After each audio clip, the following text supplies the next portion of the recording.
Hi అండి, నమస్తే. నేను మీ Sonia. Welcome back to our channel smart Soni Shiva. ఈరోజు మన వీడియోలో బియ్యం పిండితో ట్రెడిషనల్ వేలో వడియాలని ఎలా పెట్టుకోవాలో చూపించబోతున్నాను. చాలా ఈజీ ప్రాసెస్లో చెప్తానండి. చేసుకోవడం చాలా చాలా ఈజీ.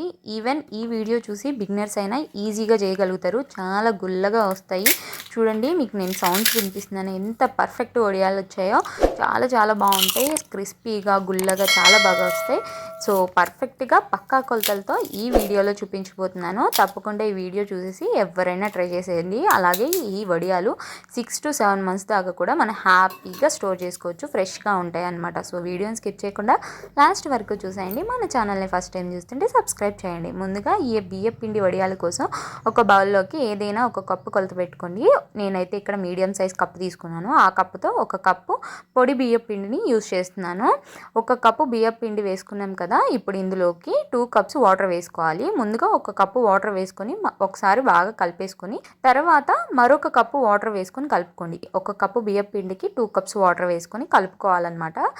నేను ఇక్కడ పొడి బియ్యం పిండితో చేస్తున్నాను. మీరు సూపర్ మార్కెట్స్లో దొరికే బియ్యం పిండి అయినా కూడా తెచ్చుకొని చేసుకోవచ్చు. పర్ఫెక్ట్గా వస్తాయి. నేనైతే ఈ బియ్యాన్ని కడుక్కొని ఇంట్లోనే ఎండబెట్టుకొని మరపట్టించుకొని ఆ బియ్యం పిండితో చేస్తున్నాను అనమాట.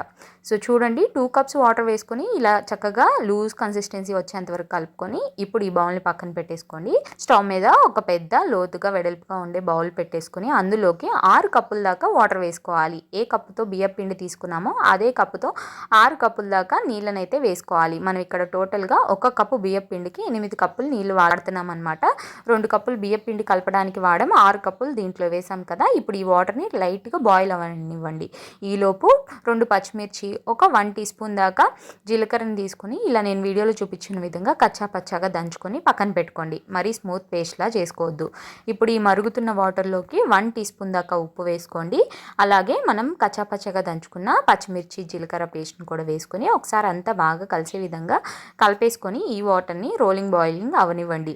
ఇక్కడ ఉప్పు అనేది తక్కువే వేసుకోండి మీ టేస్ట్ కన్నా కూడా, ఎందుకంటే వడియాల్లో ఉప్పు ఎక్కువ అవుతుంది అనమాట. మనం నార్మల్ టేస్ట్ లాగా వేసేసుకుంటే ఈ క్వాంటిటీకి నేను చెప్పిన ఉప్పు అయితే కరెక్ట్గా సరిపోతుంది. 1 టీ స్పూన్ లేదా 3/4 టీ స్పూన్ దాకా వేసుకోండి, సరిపోతుంది. సో ఇప్పుడు ఈ వాటర్ ఇలా బాయిల్ అవుతున్నప్పుడు ఇందులోకి మనం ముందుగా కలిపి పెట్టుకున్న బియ్యం పిండిని మరొకసారి కింద నుంచి మొత్తం స్మూత్తో కలుపుకోండి. ఎందుకంటే బియ్యం పిండి అడుగును చేరుకుంటుంది అనమాట.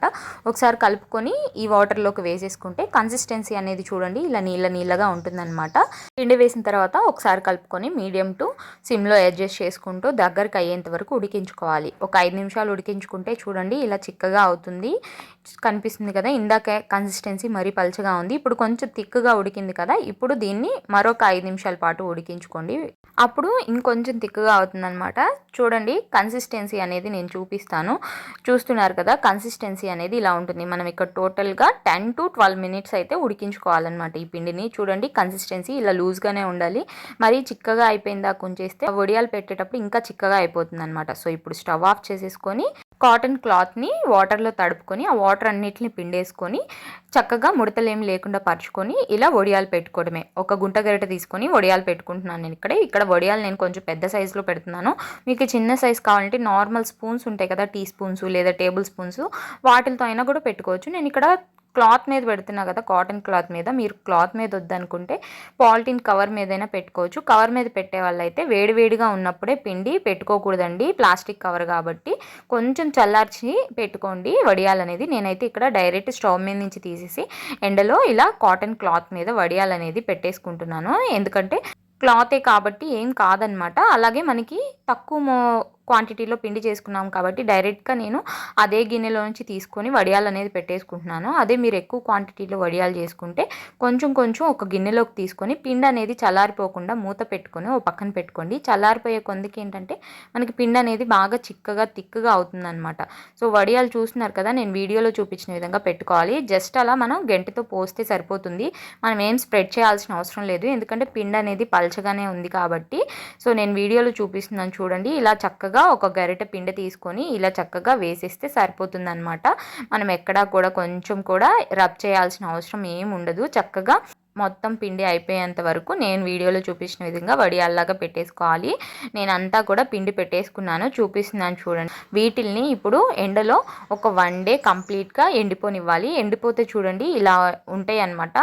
చూస్తున్నారు కదా, నేను 1 డే కంప్లీట్గా ఎండలోనే ఎండబెట్టుకున్నాను. మీకు కనుక ఎండ లేకపోతే ఫ్యాన్ కింద ఒక 2 డేస్ ఎండబెట్టుకోండి, సరిపోతుంది. 2 or 3 డేస్ ఎండబెట్టుకుంటే చక్కగా ఇలా ఎండిపోతాయి అన్నమాట. ఇప్పుడు ఇలా ఎండిన వాటిని క్లాత్ని రివర్స్ తిప్పేసుకొని మనం కొంచెం ఇలా వాటర్ని చిలకరించుకోవాలి. నేను వీడియోలో చూపిస్తున్నాను చూడండి. ఇలా వాటర్ని చిలకరించుకుంటే వడియాలు అనేది కొంచెం సాఫ్ట్గా అవుతాయి అన్నమాట. అప్పుడు మనకి ఈజీగా వడియాలు అనేది రిమూవ్ చేసుకుంటాం. ఇప్పుడు ఆ ఎండినవి తీసేయడానికి మనకి రావు, తుంపులుగా అయిపోతాయి. సో అందుకని ఇలా వాటర్ చల్లితే కొంచెం సాఫ్ట్గా అవుతాయి. చూడండి నేను వీడియోలో చూపిస్తున్నాను. జస్ట్ నేను వాటర్ని స్ప్రింకిల్ చేశాను, నాననివ్వలేదు కూడా. చూడండి వడియాలు ఇలా తీస్తుంటే ఎంత చక్కగా రిమూవ్ అయిపోయాయో చూడండి.